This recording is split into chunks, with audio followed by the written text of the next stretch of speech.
Hi, everyone. Welcome to the double bill tonight of Indigenous Superstars. Coming to you live from downtown Winnipeg, Manitoba.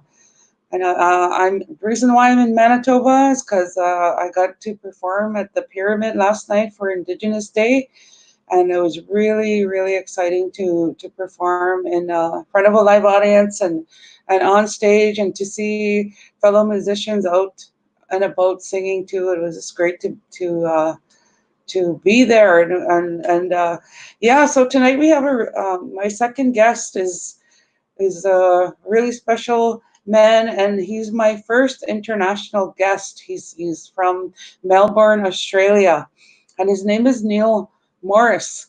And I'm gonna start off by reading his bio. And his show name is Dreaming Now, a proud First Nation artist. Dreaming Now is a Yorta artist packing decolonial content, exploring Indigenous rights and culture via the mediums of hip hop and experimental electronic elements.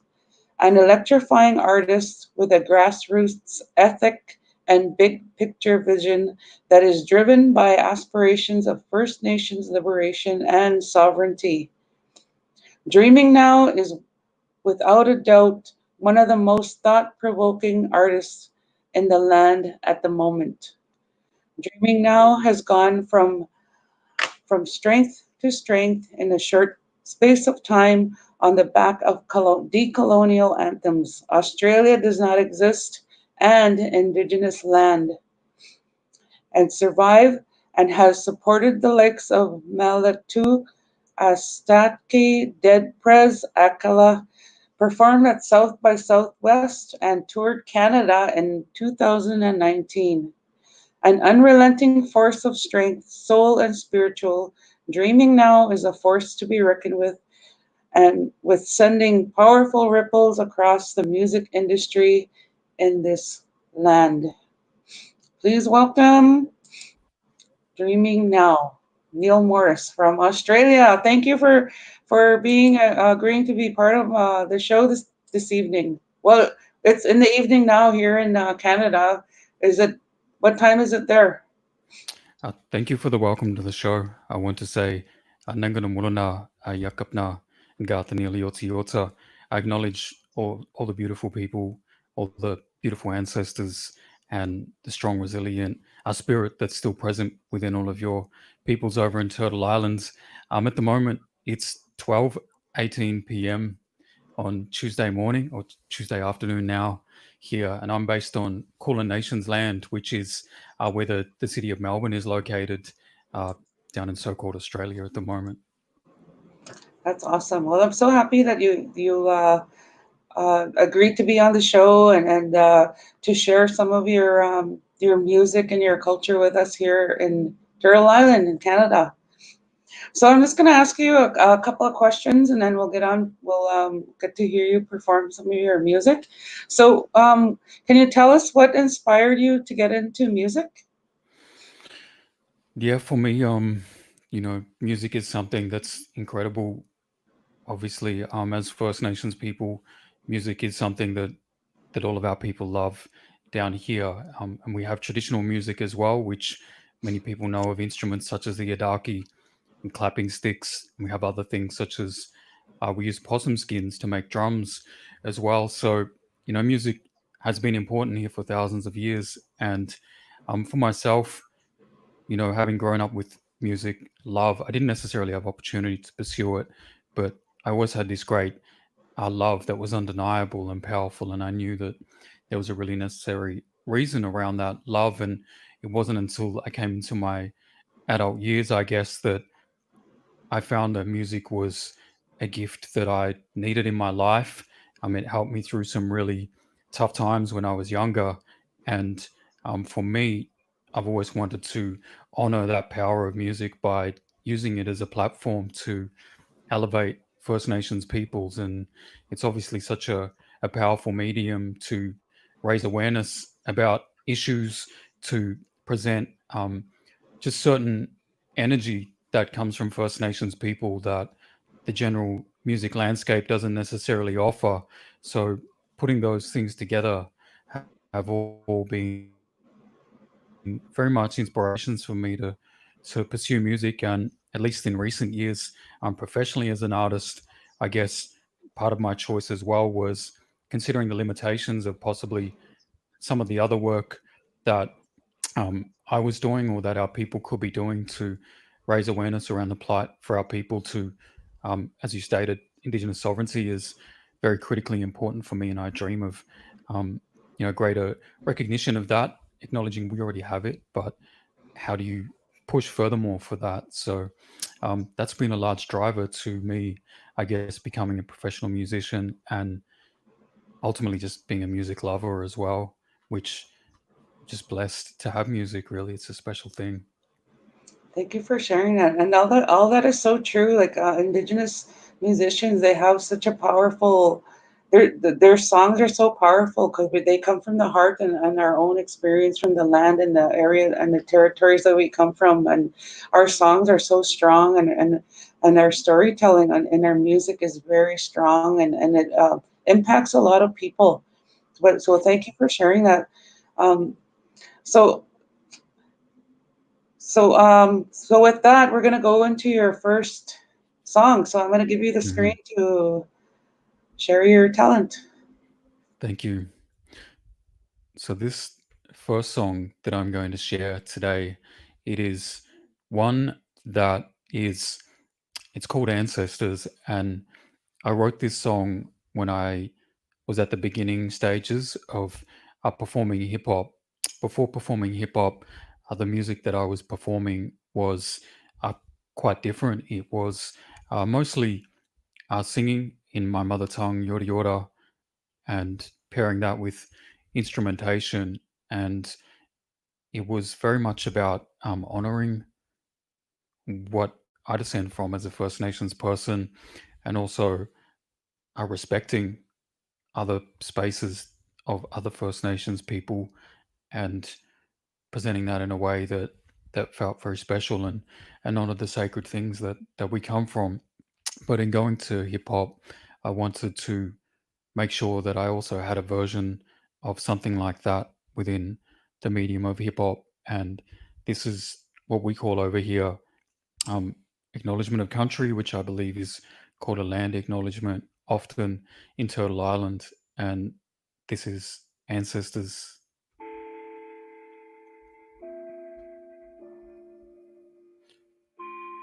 And this also features a sister by the name of Kian on the hook, who is amazing.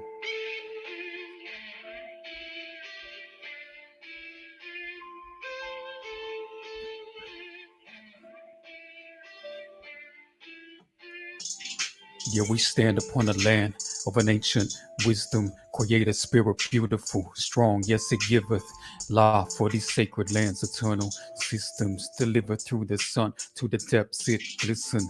Stars in the night, crystallized life, ancestors' prayers in my ears so sublime. Blood in the soul, never forget or deny. The anguish, the cries, the ongoing genocide, the devastation, theft, and wiping out of tribes, remorseless attacks and heinous crimes. Poison in the waters, yet the people we survived inscribed with lies and decimated with deceitful bribes. But yet the people we survived pay respect and give love and thanks one time. One time, one time. Peace, love, and unity to all my originals ride. The ancestors in the land amidst every child, woman, and man, no matter where you stand. The ancestors in the land, so I pay respect. Yeah, the ancestors in the land amidst every child, woman, and man, no matter where you stand. The ancestors in the land, so I pay respect. Yet the world lost its mind like a sleep deprived. People not peeping signs of the symbols divine.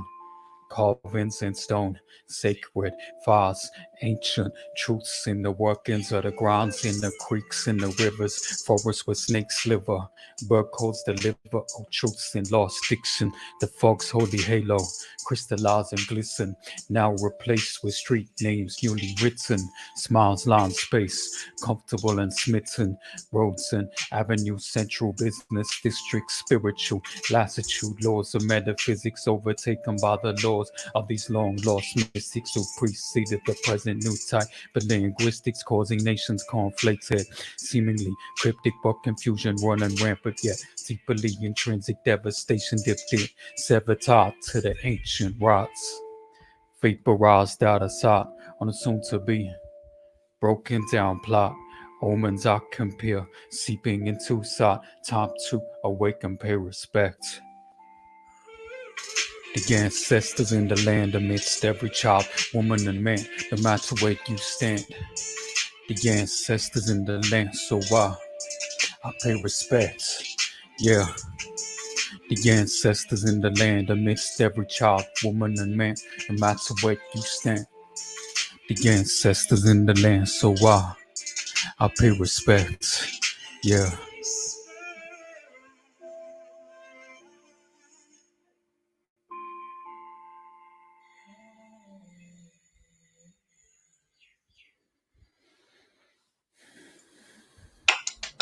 Awesome. Thank you for sharing that. My pleasure. Thank you for having me to share it. Thank you so much. So we were talking earlier, and uh, I'm not sure if the audience knows, but it's winter over there for you, and we're starting our summer here, so our temperatures are a little bit different right now, right? It is, yeah, it's definitely cold. It's not the pretty beaches and sunshine that maybe everybody thinks when they think about this part of the world. Yeah, it's very cold down this part, and yeah, it's beautiful. We really embrace that as First Nations people down this way. The cold season is, it's an element of our season that also is a time when we bring out different things within our cultures. So they're grateful for winter as well. Yeah, yeah. We're grateful for our winter too, but sometimes it can be too long, and sometimes it can be too cold.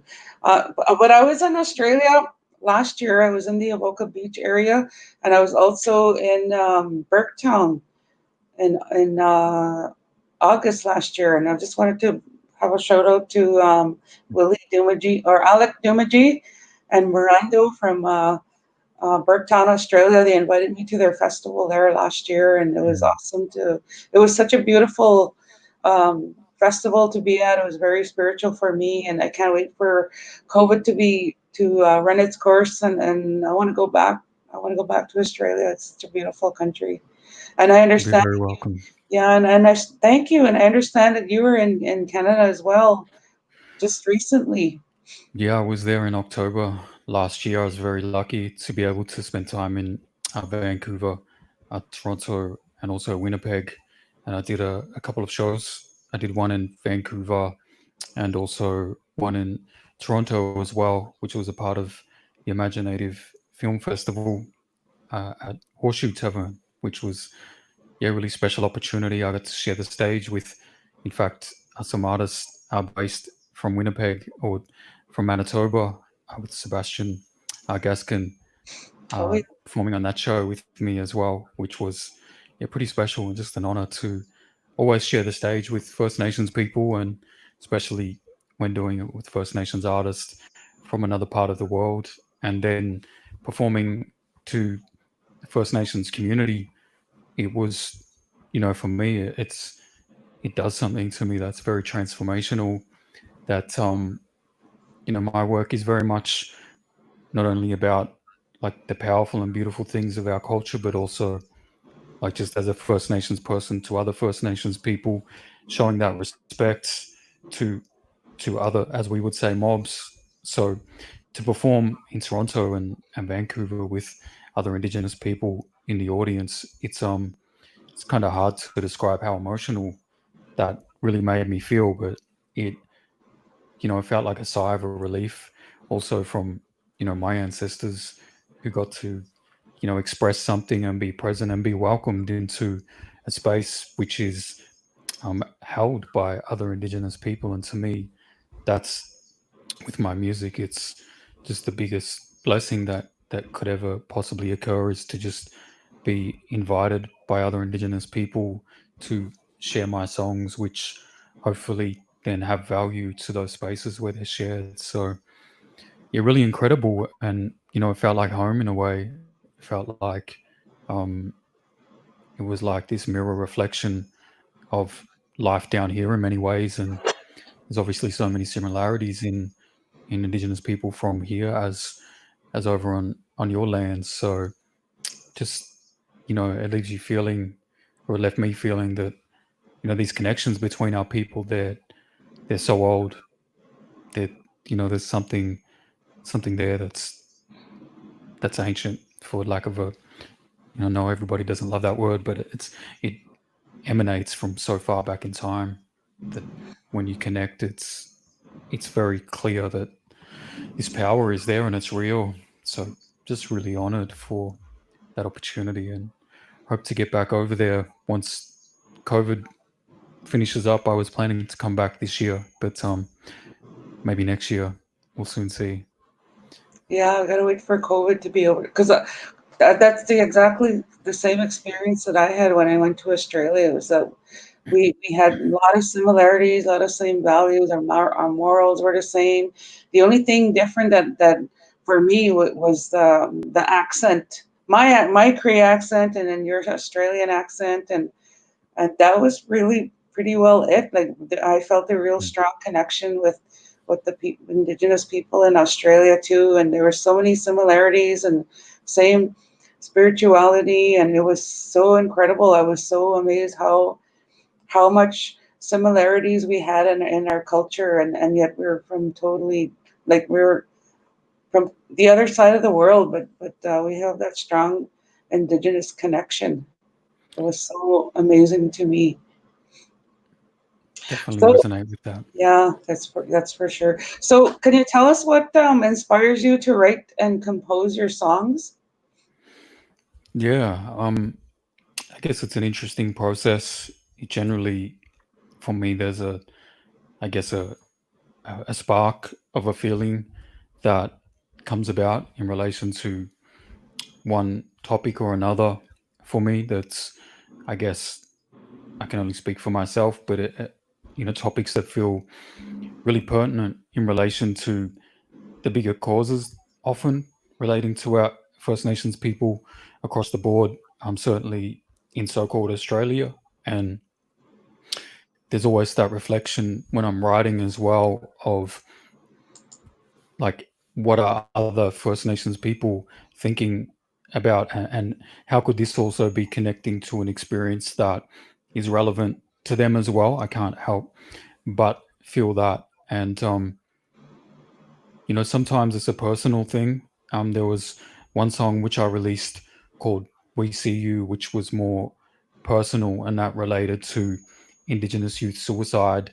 And I, having been a young person who who suffered from some mental health challenges as a young person as well, I wanted to do something that was very personal, so that they felt that they could connect, and there was a voice there that's got the exact same spirit experiences that might be going through their head and their mind and their soul. But for the most part, I really feel that the songs kind of feel like they're already written in many ways when they come to me in some shape or form. And generally, the writing of them, it comes out quite quickly. And I have a background as well in poetry, and I find that really interesting to see how that influences my writing. And I guess a lot of that writing has historically been for me quite, I guess you would call it, stream of consciousness, not necessarily fitting into a rhyme format, but in it being stream of consciousness, quite metaphorical and symbolical. So to go into now doing something which is based on rhyme form, and then I guess having that, the wording clear so that people can understand it and it's not too cryptic and mysterious, is a really interesting thing for me, because my writing doesn't necessarily come as something where you can just put it to people and they can say, "Oh, yeah, I know exactly everything that they're talking about there." So, um, there is an editing process to it as well, I guess, as I get deeper into to being an artist,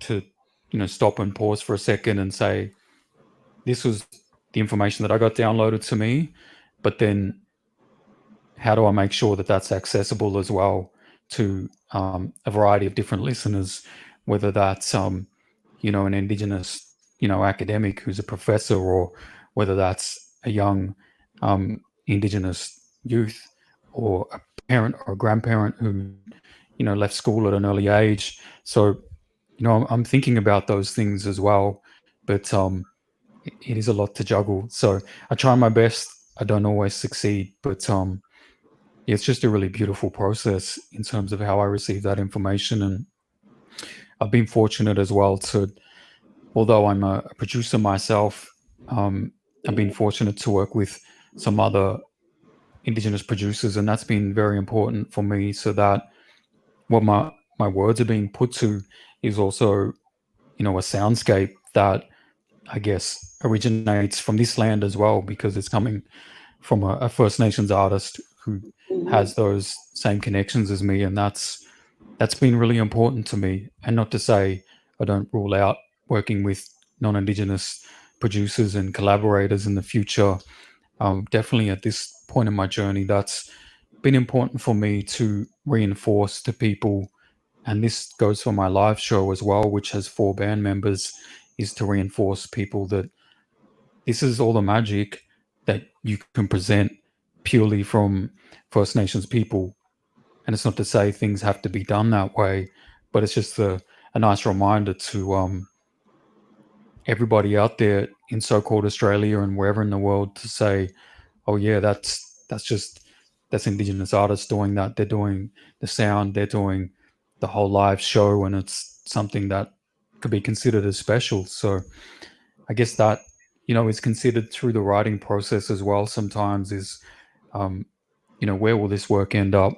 Who will partake in the sharing of this work and things like that also. So many elements. Mhm. Thank you for sharing that. So, could you tell us how the Indigenous musicians in Australia, how are they doing online concerts in Australia, or like what do you got? What are the musicians doing there during this time?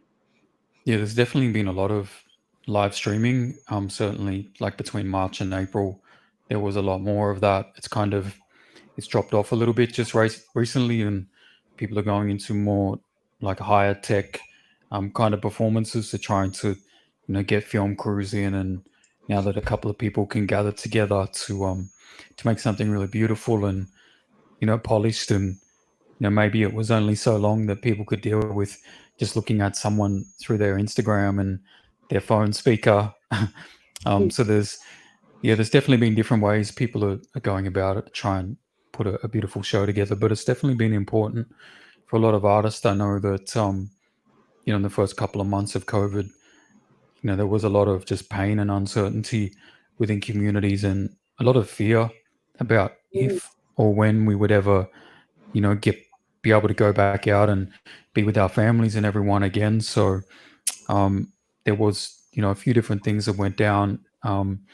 Outside of being an artist, I also have a company called Still Here, and one thing I did with that was try and make a platform for other Indigenous artists to be able to share their work. So we had a series which was called Medicine Songs through that period of time, and for me it was just beautiful because I got to handpick all of these artists that I love and adore. And it was every other night, a couple of weeks, I got to sit back and listen to them, sitting in my car out by nature, um, just listening to it, looking at the river back on my land and things like that, which was really special and shows how powerful our connections can also be at a distance when we share music, which is That's special. great. Yeah. So where could people find that? Is that online, available online, or how did you what medium can they find it in?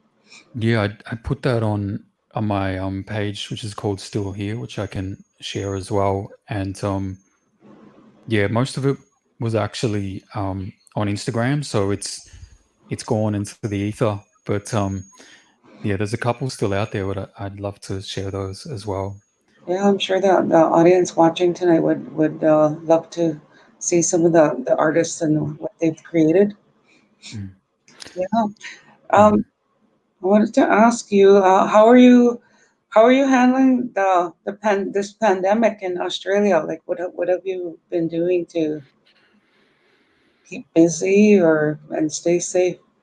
It's been really challenging. Definitely, the isolation. Myself, I'm based in the city of Melbourne, but I'm from 2 hours north of Melbourne from my people's land, which is Yorta Yorta country. So I ended up at the start of the pandemic spending most of my time up there. So I was there through March and April, and then I've kind of been back and forth a little bit since. So for me, being on the land was really crucial to all we could do was get out to do exercise, on the restrictions that they were putting onto us. So for me, what I was doing was, going out to the bush every single day and going for walks and things like that to continue that connection, because at that time, we couldn't even connect to each other as people. So it was definitely very challenging. And I know for our communities, it's been really tough in terms of that separation from one another. And Right. that's still a factor with the current state we're at now. We can have up to 5 visitors at our home at one point in time, and we can gather publicly with 10 people out in an open space in the air. So the little liftings has helped our people. But, for me, creating a lot of music has been really important through this period of time as well. I probably, made like 100 new songs that I don't know what I'll ever do with them, but just that process of for me, healing myself. Music is so vital, and this period of time has been a strong reminder of actually how incredibly vital creating music is for my well-being. For example, if I'm getting stuck and falling in a rut during my day, stuck at home, I'll just make a new song and give myself therapy that way. So doing what I can, but challenging times, and obviously for all of us. That's right. So which brings us to our next song that you're gonna perform. So I'll give you the screen. Thank you for sharing that. Thank you, my pleasure. So this last song, or this second song that I'll be performing, it is a song by the name of Always Remember. And it is a song about acknowledging that as Indigenous people, the things that we're connected to are still things that we're connected to through our ancestors, through the history of the things that have happened on our land, through the connection of ourselves to those things that have happened on the land, and also to the very fact that all of those things that we're connected to, they are a part of our identity. So for me, it was really important to express a track that really, it's a reminder for myself. It's a reminder for other people, potentially if it resonates with them as other Indigenous people, and then also a reminder to broader populations that are not Indigenous to understand that there's something going on with our people that is really important for them to reflect upon as well. So this piece is called Always Remember.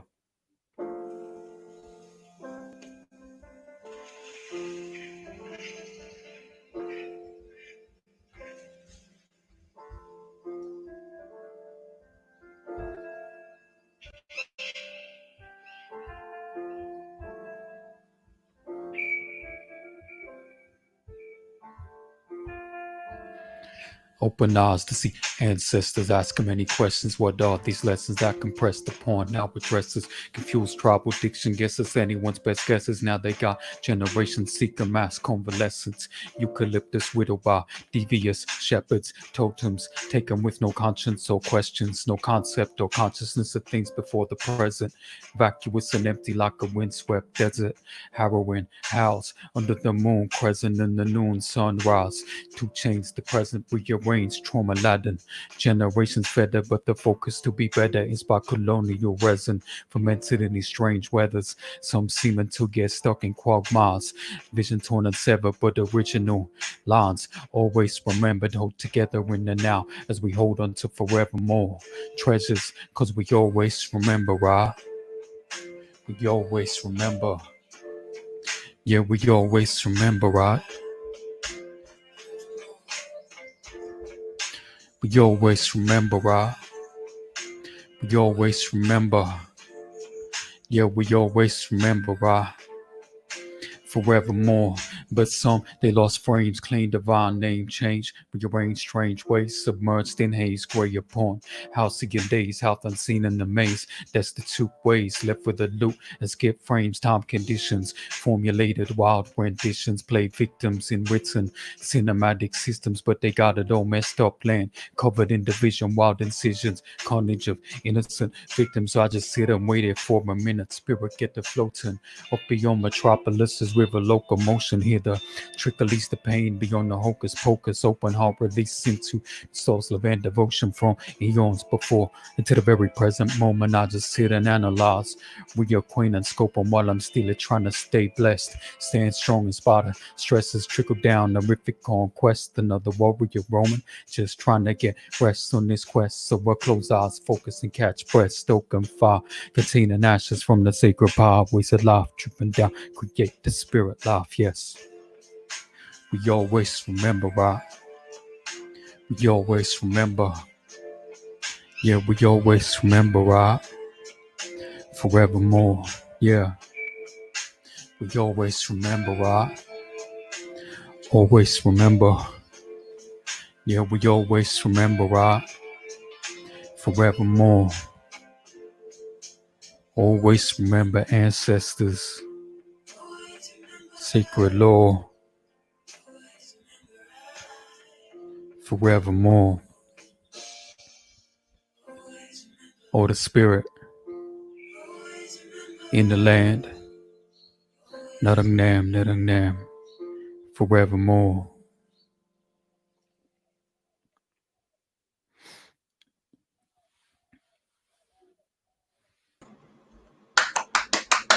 Awesome. Thank you so much.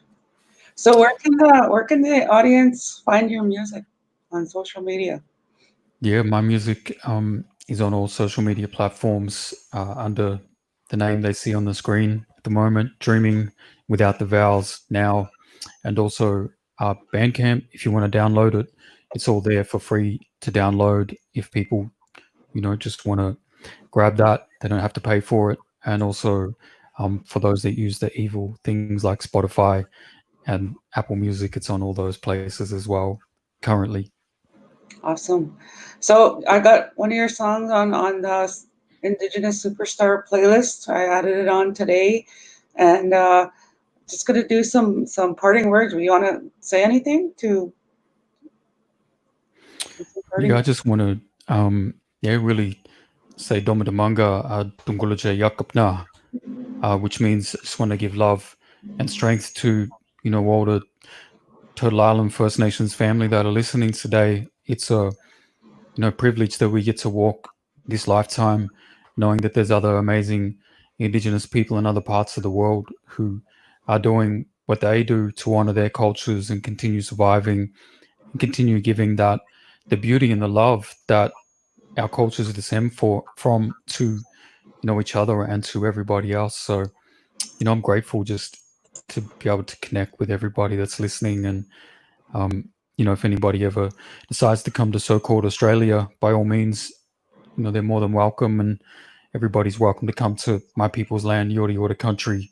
It's a beautiful place, and love to share that sacredness with any of you. So yeah, thank you. And I wish everybody, really safe time. I wish everybody healing who's going through difficulties through COVID. And obviously, this isn't the first challenge for people as Indigenous peoples. Colonization and its impacts are ongoing, and they continue to oppress Indigenous peoples in horrific ways. So I really want to acknowledge that. And again, I give, Domadamanga Dongolaja to everybody listening. I consider you all extended family ultimately. So, it feels like I'm sitting in a family member's home, being hosted in this beautiful presentation today. So thank you, Rhonda, for having me and making me feel welcome. I really appreciate it. Thank you for joining me this evening. I'm so glad that we got to connect. And if any of your Australian musicians want to be interviewed by me, tell them to contact me, and I would love to interview them as well, and to for them to share their music with us here in Turtle Island as well. And like I always say, uh, stay safe, stay healthy. Kasagitin, love you. And the next musical guest on Indigenous Superstars is the Johnnies. So they're an awesome couple from out east. And once again, thank you, Neil, for joining us this evening. It's a really honor to have you here, Pleasure. Thank you so much. especially to share your culture in Australia. It's been a special interview. Thank you. Thank you, Rhonda. Thank you so much, everybody. Yeah.